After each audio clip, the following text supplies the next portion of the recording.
Olá, seja bem-vindo ao nosso programa Interação em Pauta.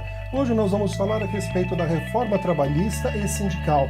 E para falar a respeito desse assunto, nós trouxemos os nossos dois convidados ilustres, o Dr. Arthur Rolim, que é advogado, especialista em Direito do Trabalho, e também presidente estadual do Departamento do Terceiro Setor do PTB. Seja bem-vindo. Muito obrigado. Tudo bom, Celso, Dr. Edson? Olá, pessoal do PTB. Dr. Edson Pinto também é o nosso convidado. Ele é delegado de polícia, mestre em Direito pela PUC São Paulo, Pontifícia Universidade Católica, e também é presidente do Senhores, Sindicato Empresarial de Hotéis, Restaurantes, Bares e Similares de Osasco, Alphaville e região. É isso, doutor? Exato. E também não posso esquecer de dizer também que é diretor de estratégia da CN Tour, Confederação Nacional de Turismo, e também uma coisa muito importante que é para nós do PTB, é presidente estadual do PTB Empresarial. Seja bem-vindo, doutor. Muito obrigado, Celso. Prazer falar com você, com a sua audiência qualificada, doutor Arthur. E vai ser importante tratar hoje desse tema tão importante e espinhoso como é a reforma trabalhista e sindical.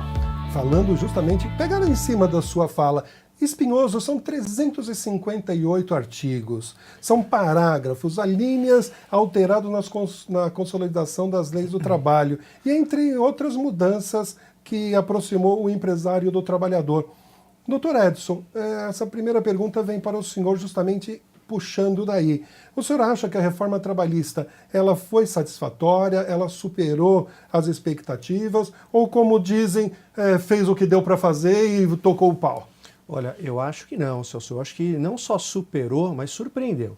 Porque há muitos anos a gente vem ouvindo falar que o país precisa de uma reforma trabalhista, uma reforma tributária, uma reforma na segurança pública, reforma da Previdência, mas o que a gente tem acompanhado no Poder Legislativo ao longo dos anos são reformas pontuais, emendas constitucionais, que alteram alguns pontos. E, na verdade, a nossa Constituição vem se transformando num Frankenstein ao longo do tempo. Então, essa reforma, feita por um governo transitório, né, onde as disputas políticas hoje estão muito afloradas, né, então eu acho que o governo Temer surpreendeu em conseguir essa coalizão de esforços, de interesse em fazer uma reforma que o país precisava há muito tempo. Não é possível hoje o número de demandas trabalhistas que nós temos na Justiça do Trabalho. Pós-reforma, nós temos um dado, já o doutor Arthur pode me corrigir posteriormente se eu estiver equivocado, me parece que caiu em 50% o número de ações judiciais na Justiça do Trabalho após a reforma. Então, o que acontecia, infelizmente, é que a CLT ficou velha, e o mercado acabou se adaptando a isso, porque a lei de mercado é sempre mais ágil do que a lei legislada. O mercado está sempre um passo à frente da legislação. Então, mas isso causava, na verdade, uma insegurança jurídica muito grande, tanto aos empresários como aos trabalhadores. Então, eu acho que surpreendeu sim, são muitos pontos aí que mexem na vida, no dia a dia da empresa do trabalhador, jornada de trabalho, férias, criou novas formas de contratação, novas formas de demissão. Temos o trabalho intermitente, a demissão negociada. Então eu acho que realmente surpreendeu muito e nós vamos agora ao longo do tempo acompanhar, monitorar como o Poder Judiciário se posiciona a respeito das ações mais sensíveis, porque isso não está muito claro ainda, algumas questões, ainda para nós é obscuro como o Judiciário vai decidir, porque algumas normas ainda são em branco, carecem de uma maior exame por parte do Poder Judiciário, inclusive a questão do trabalho intermitente. Nós temos orientado para que o setor que eu represento de turismo em âmbito nacional aguarde um pouquinho para fazer essas contratações, não é a hora ainda. Vamos esperar como é que o Judiciário se posiciona para depois contratar nesse novo modelo. Então tem algumas questões tortuosas aí que a gente precisa aguardar um pouquinho. Nós vamos falar sobre essas questões tortuosas no decorrer da nossa conversa, mas, doutor Arthur, durante o debate desta reforma, muito se falou que os empregados iriam perder muito, iriam perder os seus direitos. De fato, aconteceu isso? Olha, Celso, não aconteceu. De fato, foi muito ventilado por aqueles que apresentaram sua oposição a proposta de reforma trabalhista, o que ocorreu, na verdade, foi uma flexibilização desses direitos. Até porque não há como suprimir direitos do trabalhador. E eu digo para você por quê. Porque além de constarem na CLT, eles também constam no texto da Constituição Federal de 1988, especificamente no artigo 7º da Constituição. Logo, são direitos e garantias fundamentais do cidadão e mesmo que o Congresso tentasse suprimir algum desses direitos, ele estaria praticando uma conduta inconstitucional, pois a nossa Constituição ela veda o retrocesso. Eu não posso emendar o texto constitucional eliminando direitos e garantias fundamentais. O que ocorreu, portanto, repito, foi uma flexibilização desses direitos, uma adaptação à realidade atual. Mas o senhor concorda que essa reforma, o que fortaleceu ela, foi o acordo entre empresa e trabalhador ou não? Tem alguma outra posição? De fato, essa reforma trabalhista, ela dá mais poder ao mútuo consentimento entre empregador e empregado. No entanto, isso não significa que o trabalhador perderá direitos, porque os direitos trabalhistas eles são irrenunciáveis. Eu não posso assinar um contrato renunciando ao salário. Isso seria escravidão. E nem eu, doutor. Espera aí. Exatamente. Isso seria escravidão e a cláusula, mesmo que eu assinasse, seria nula essa cláusula. Eu não posso assinar um contrato de trabalho, consentir com o meu empregador que sendo gestante, eu vou ter menos de 120 dias de licença maternidade. Portanto, de fato, apesar de o acordado entre as partes, empregador e empregado, agora valer mais do que o legislado, há limites na CLT previstos para isso, e também alguns direitos, inclusive, eles estão sujeitos à chancela do sindicato da categoria. Doutor, puxando essa fala do doutor Arthur, o senhor acha que com essa nova reforma facilitou a vida dos empresários e dos trabalhadores ou não? Não tenho dúvida que sim. Esse é um avanço que o mundo vem fazendo, né, de simplificar, de flexibilizar as relações de trabalho. Eu acho que esse modo paternalista que o Brasil sempre teve, de uma proteção exacerbada e de querer interferir na relação entre as partes, né, seja no âmbito trabalhista, seja no âmbito negocial, eu acho que isso prejudica. Eu acho que permitir a livre negociação entre o empregado e o patrão, garantindo, claro, questões mínimas de segurança trabalhista, que isso já está previsto, são cláusulas pétreas, inclusive isso está arraigado no espírito da norma brasileira. Então eu acho que é um avanço sim, eu acho que isso, no momento de crise ainda mais que nós vivemos, eu acho que vai trazer uma geração de empregos mais contundente para a nossa economia. Vamos monitorar isso, é claro que isso não acontece de um dia para o outro, a crise ainda permanece, nós não saímos da crise, existe uma confiança maior, todos os níveis de confiança dos empresários está crescendo, mas nós estamos no meio da crise ainda, né? Então isso demora um pouco ainda para acontecer, vamos monitorar, mas o nível de desemprego já vem caindo, todos os números mostram isso, e eu acho que essa reforma vem colaborar. Vamos ver agora como o Poder Judiciário se posiciona. Esse é um dado importante para a gente poder acompanhar e estar no nosso radar. Uma questão, doutor, vamos falar a respeito da jornada dos trabalhadores mesmo.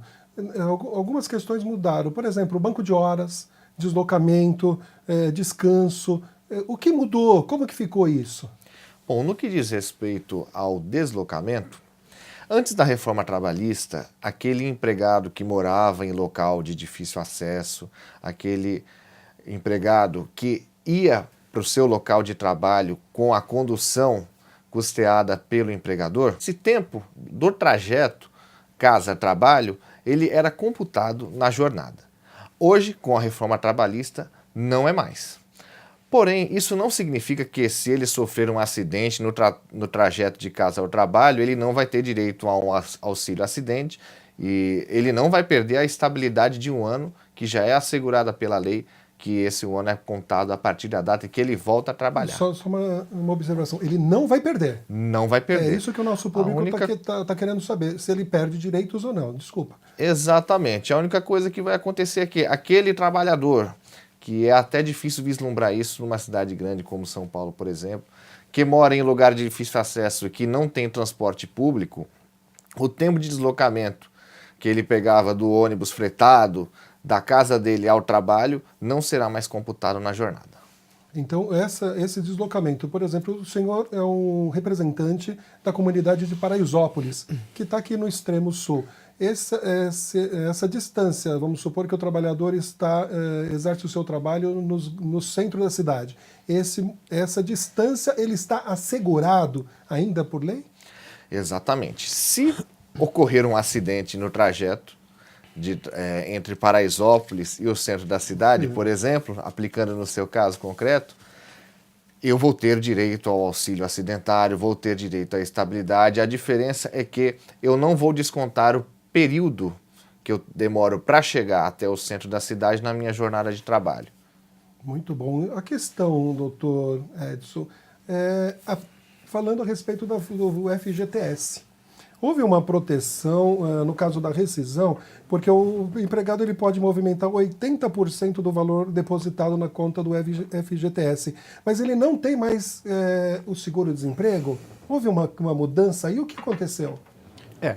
A reforma trouxe uma nova modalidade de demissão, né? Até então nós tínhamos a dispensa por justa causa, sem justa causa e a pedido do próprio trabalhador. Essa é uma nova modalidade que a reforma traz para nós e é importante, porque, como eu dizia anteriormente, ela vem reconhecer uma situação fática que já existia no mercado, né?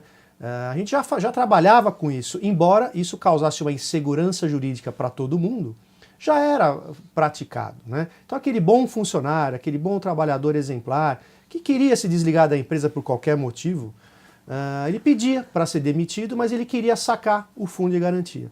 E a legislação não premiava, não contemplava essa possibilidade. Então, o empresário que quisesse ajudar o trabalhador ficaria desprotegido legalmente disso, né? Então, isso é um problema.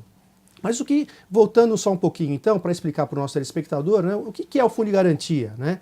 Ele é uma espécie de poupança do trabalhador, onde o empregador deposita todo mês 8% do salário daquele funcionário numa conta vinculada da Caixa Econômica Federal, que é o único banco que pode fazer a guarda e o depósito do Fundo de Garantia do Trabalhador no Brasil. E ele remunera mensalmente, infelizmente a juros abaixo da poupança, apesar de ser uma poupança, e aí é uma excrescência. O governo federal remunera esse fundo de garantia a taxas de juro abaixo da poupança, que é a pior aplicação financeira hoje do mercado. Embora o governo tenha o Tesouro Direto hoje, que é uma bela aplicação financeira, mas é isso que a Caixa faz. A Caixa pega o dinheiro do fundo de garantia, investe no Tesouro Direto, é remunerada a tarifas altíssimas e devolve para o trabalhador só um percentual pequeno disso. Isso é uma coisa que a reforma deveria mexer, não mexeu. Aí vem a crítica. Né? Mas enfim, esse dinheiro fica lá à disposição do trabalhador enquanto ele estiver na empresa. E a hora que ele quiser sair, hoje, para a nova legislação, ele pode virar para o seu patrão e falar: olha, o senhor pode me dispensar com o saque do fundo de garantia? Muito bem, é possível fazer isso. Vai haver uma penalidade, ele não vai poder sacar 100% do fundo, vai sacar 80% do fundo. E a empresa, ao invés de pagar a multa de 40%, vai pagar uma multa de 20%. O trabalhador, no final, 80 com 20, ele vai ficar com os mesmos 100%. Não é? Mas isso, então, viabiliza, é importante, acho que a multa poderia, inclusive, ser menor, poderia ser 10% a multa, inclusive, por que 40%? Por que 20%? Porque acaba sendo a empresa que remunera as baixas tarifas aplicadas, né, de juros na conta vinculada. Então, o empresário que acaba arcando com esse custo. Então, essa rescisão conjunta, ela foi salutar para o empregado, porque antes ele não recebia nada, hoje ele já está recebendo, em síntese é isso, recebendo 80% mais 20%. Exatamente. Então, é possível, dentro da lei, fazer esse tipo de acordo com o trabalhador. Então, é uma nova forma de dispensa que trouxe a reforma trabalhista. E isso é muito importante. Nós vamos falar a respeito agora da assistência judiciária gratuita e integral. Mas isso nós vamos falar só depois dos nossos intervalos, porque, infelizmente, nós precisamos parar. Mas fique conosco. Se você estiver gostando, se inscreva em nosso canal, dê o seu curtir e continue conosco. Já já retornamos.